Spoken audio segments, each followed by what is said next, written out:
When you first encountered clean language, what was it that made you think this could really work so well with shiatsu?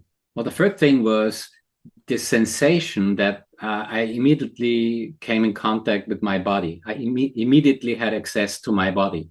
And I think that that's something that I still feel today when I am using clean language with clients also, but also if I'm using clean language for myself, I immediately get access to my body and I get answers from my body. And that's something that is always a sensation for me. Clean language is a bridge that we built to our body work. And Philip, can you give us an example of how that bridge between language and body sensation actually works in a real treatment? In a workshop that I gave last Saturday, I had an interesting experience with a woman I work with.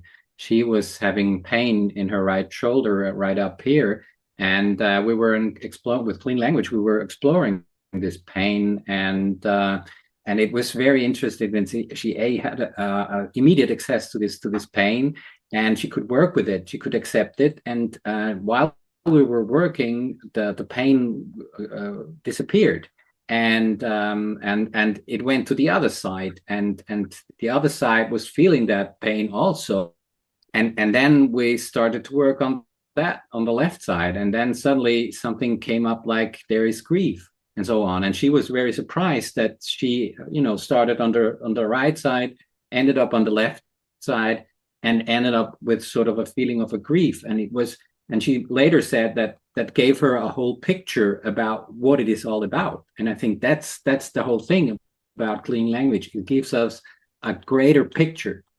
And how does that help the client to have that kind of picture of putting together what's going on somatically, what's going on emotionally? This woman told me then later on that she had sort of, it's not so much she knew about the grief. She knew that the grief was there, but she said somehow these sensations she felt in her body gave her sort of an idea how the whole picture looked like and how she could look at it, and she could accept that there is grief, and maybe the grief is the reason why she had this pain here. So that ended up in having this, seeing this grief and let it go somehow.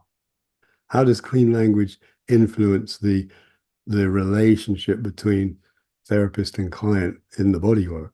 I think what I always feel is that I get closer. These two units, client and practitioner and therapist, they are more together. And I, as a practitioner, get an immediate response that I can work with, and I have the feeling of somehow a holiness. We are in this together, and I can work with you, but it's your thing as client, but I can work with it, and we are together in it, and that's a wonderful thing.